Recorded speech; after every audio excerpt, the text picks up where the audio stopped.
सकता है आप सुप्रीम कोर्ट के जज को भी बोलेंगे, चीफ जस्टिस को, कि वो भी मिले हुए हैं। आप अब कुछ दिन के बाद ये भी सुनने में आ रहा है कि नेशनल ह्यूमन राइट्स भी मिले हुए, सभी मिले हुए हैं। हमको तो समझ नहीं आ रहा है, पूरे हमारे हिंदुस्तान के सभी जो भी एडमिनिस्ट्रेशन है, जो चीज़ों को देखती है, जनता के हित में जो काम करती है, वो सभी मिले हुए हैं। तो फिर एक तो मैं ही बोलूँगा कि आज के समय में टीएमसी गवर्नमेंट ही दूध की धुली है, बाकी सब लोग कहीं ना कहीं मिले हुए हैं। सर चूंकि समय की सर बीते दिनों मानवाधिकार आयोग ह्यूमन राइट्स कमीशन के कुछ अधिकारी भाटपाड़ा में सर्वे करने के लिए आए थे। उस कमेटी जो थी उसमें बीजेपी के मंडल प्रेसिडेंट की उपस्थिति को लेकर के जगत दल के जो विधायक है उन्होंने सवाल खड़ा किया। आप क्या कहना चाहेंगे इसको लेकर के? देखिए, सबसे पहले तो नेशनल ह्यूमन राइट्स हमारे एरिया में है, और सिर्फ हमारे एरिया में नहीं, सिर्फ पूरे पश्चिम बंगाल में जहाँ जहाँ घटनाएं हुई हैं सब जगह गए हैं।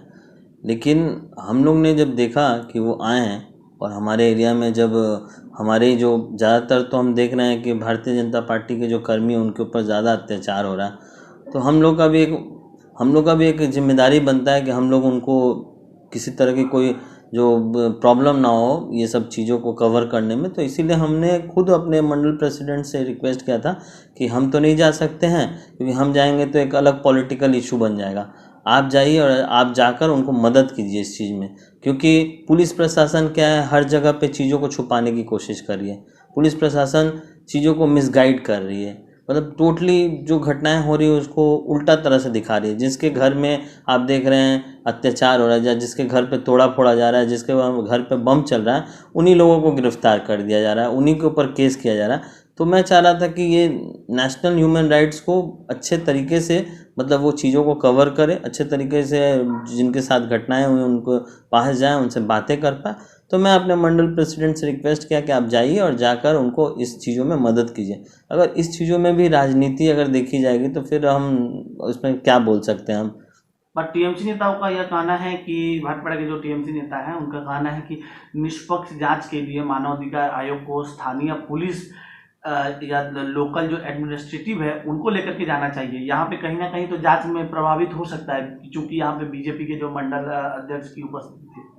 देखिए, लोकल जो प्रशासन की बात करें, पुलिस प्रशासन, अगर पुलिस प्रशासन अपने कामों को बहुत ईमानदारी और अच्छे से करती तो आए दिन जो बेकसूर लोग हैं, जिनके ऊपर केस किया जा रहा है, जिनके ऊपर केस हो जा रहा है, या बेकसूरों को पकड़ के जेल में डाल दिया जा रहा है, तो वो चीज़ें तो कभी नहीं समझ में आएगी, कभी पता नहीं चलेगा। क्योंकि बहुत ऐसे फैमिली भी थे जो जिनके बच्चों को मतलब बिना कोई रीज़न का उनको केस दे के अंदर डाल दिया गया। तो पुलिस तो चाहेगी वो चीज़ें नेशनल ह्यूमन राइट्स के पास ये सब चीज़ें नहीं पहुँचे, तो पुलिस अपने हिसाब से चीज़ों को दिखाएगी। तो अगर हमारे मंडल प्रेसिडेंट जा रहे हैं, और आप भी देख रहे हैं कि पूरे पश्चिम बंगाल में सबसे ज़्यादा अत्याचार अगर किसी को हो रहा है तो भारतीय जनता पार्टी के कर्मियों पे, या तो भारतीय जनता पार्टी को जो जनता है, कॉमन पब्लिक है, जिन्होंने वोट दिया भारतीय जनता पार्टी को, तो उनके ऊपर हो रहा है। तो कहीं ना कहीं हमारी भी ये होती है कि भैया, और नेशनल ह्यूमन राइट्स तो कहीं ये तो है नहीं कि उनको समझ नहीं आएगी, हम जो बोलेंगे वो थोड़ी मान लेंगे। वो तो अगर मानना होता तो हमारा तो कंप्लेन ही के आधार पे वो डिसीजन ले लेते, तो फिर उनको ग्राउंड लेवल पे आकर चीज़ों को देखने की ज़रूरत क्या पड़ती फिर। 2 दिन पहले जादवपुर गई थी, पश्चिम बंगाल के जादवपुर में मानवाधिकार आयोग के अधिकारी गए थे।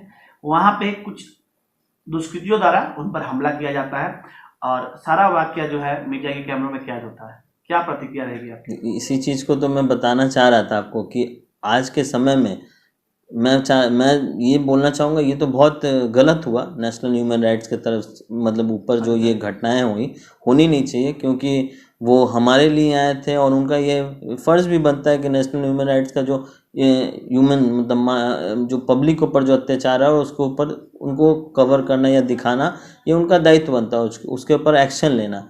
लेकिन जब आप सोचिए, जब उनके ऊपर ये हो जा रहा है और वो खुद मीडिया में ये बोल रहे हैं कि मैं यहाँ के लोकल पुलिस स्टेशन को मैं कॉल किया तो वो नहीं आए, मैं डीएम को कॉल किया तो वो नहीं आए, तो जब हमारे ऊपर जब ऐसी घटनाएं हो रही है, और पुलिस प्रशासन और जब जो सरकारी, जिस तरह से आप अभी बता रहे थे कि हमारे जगदल के विधायक जी बोल रहे हैं कि लोकल एडमिनिस्ट्रेशन को लेकर काम करना चाहिए, तो अगर लोकल एडमिनिस्ट्रेशन इस तरह की काम करेगी तो उस पर क्या विश्वास रहेगा किसी का।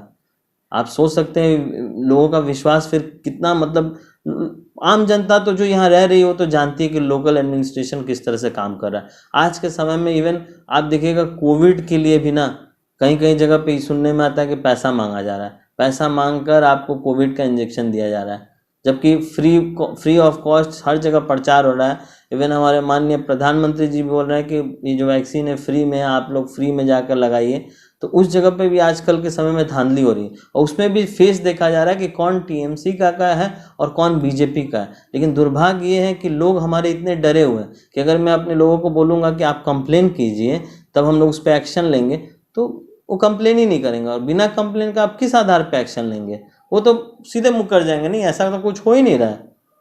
तो बिना हम लोग कंप्लेन किए हुए कोई भी चीज़ पे आज सब लोग बोलते हैं कि सेंट्रल क्या कर रही है, प्रधानमंत्री जी क्या कर रहे हैं। प्रधानमंत्री जी किस आधार पे? आज बताइए, इतना घटना हुआ, 2-2 लाख से ज़्यादा लोग पश्चिम बंगाल छोड़ के दूसरे देश में चले गए हैं, मतलब भागे हुए अपने घर छोड़कर। उसके बाद भी कंप्लेन कितनी हो रही है? तो मेरे हिसाब से हार्डली 5 से 6% भी अभी कंप्लेन नहीं हुआ होगा उतनी संख्या की। तो आप सोचिए हम लोग किस जगह पे रह रहे हैं और किस तरह का यहाँ लॉ एंड ऑर्डर कायम है। सर, बीते कई दशकों को देखा जाए, बीते 1 दशक 2 दशक से देखा जाए तो पश्चिम बंगाल का एक इतिहास रहा है। राज्य सरकार बनाम केंद्र सरकार या वामफ्रंट के शासन में भी हम लोगों ने इस विषय को देखा था। जब एनडीए की गवर्नमेंट आई केंद्र में और जो है राज्य में टीएमसी की गवर्नमेंट आई, ये सिलसिला लगातार जारी है। लेकिन ये यहाँ तक नहीं थमा।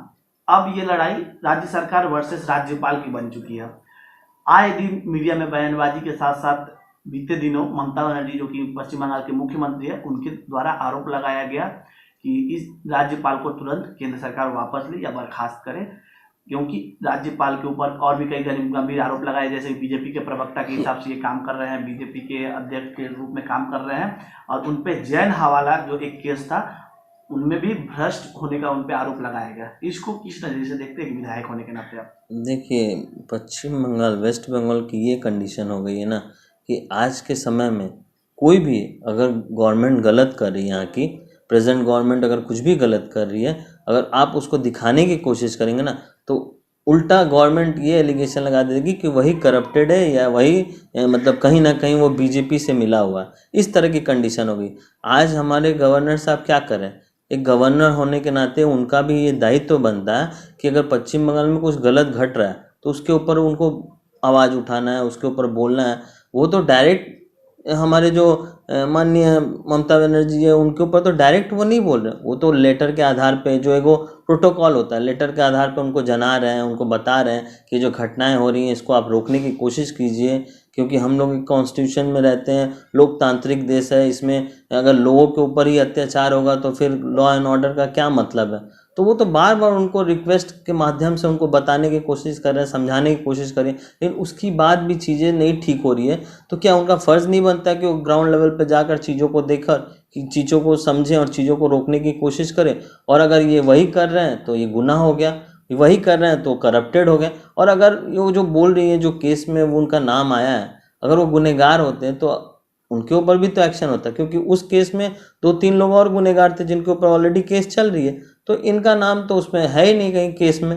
तो आपके बोलने से तो नहीं होगा। आज आप देखने में आ रहा है कि हाई कोर्ट के हमारे चीफ जस्टिस के ऊपर आप ये कर रही हैं कि उनको भी यहाँ से हटाइए, वो भी बीजेपी से मिले हुए हैं। आप इलेक्शन कमिश्नर को भी बोल रही थी कि उनके वजह से कोरोना फैला था, तो कल आप सुप्रीम कोर्ट के जज को भी बोलेंगे, चीफ जस्टिस को, कि वो भी मिले हुए हैं। आप अब कुछ दिन के बाद ये भी सुनने में आ रहा है कि नेशनल ह्यूमन राइट्स भी मिले हुए, सभी मिले हुए हैं। हमको तो समझ में नहीं आ रहा है, पूरे हमारे हिंदुस्तान के सभी जो भी एडमिनिस्ट्रेशन है, जो चीज़ों को देखती है, जनता के हित में जो काम करती है, वो सभी मिले हुए हैं। तो फिर एक तो मैं ही बोलूँगा कि आज के समय में टीएमसी गवर्नमेंट ही दूध की धुली है, बाकी सब लोग कहीं ना कहीं मिले हुए हैं।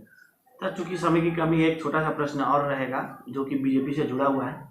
बीजेपी कार्यकारिणी की बैठक हुई पश्चिम बंगाल को लेकर के, जिसमें जेपी नड्डा बीजेपी के जो राष्ट्रीय अध्यक्ष हैं उन्होंने कहा ये लड़ाई अभी लंबी है और 2021 में सरकार ने हमें 2026 टारगेट लेकर के चल रहा है कि आने वाले समय में 2026 में हम सरकार बने, क्योंकि भाजपा का कार्यकर्ता कभी हारता नहीं, उनका ही वक्तव्य था।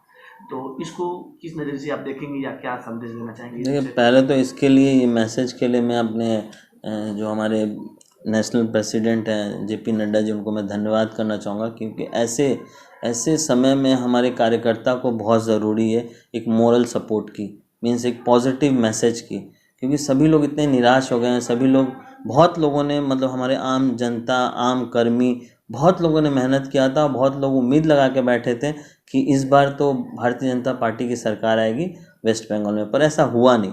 और हुआ नहीं वो तो एक छोड़ दीजिए, वो बात तो अलग है, लेकिन जितना अत्याचार अभी पश्चिम बंगाल में एक कॉमन पब्लिक जो फेस कर रही है, जो कहीं ना कहीं बीजेपी को वोट दिया था उसके वजह से, या कर्मियों के ऊपर जो बीजेपी को हर तरह से, मतलब जी जान लगाकर मेहनत करके उनको जिताने की कोशिश की, आज इतना अत्याचार उनके ऊपर हो रहा है। अभी के टाइम में अगर ये पॉजिटिव मैसेज अगर नहीं आएगा, ये तब हमारे जो धीरे धीरे कर्मी पूरी तरह से असहाय महसूस कर रहे हैं अपने आप को, एकदम अकेला।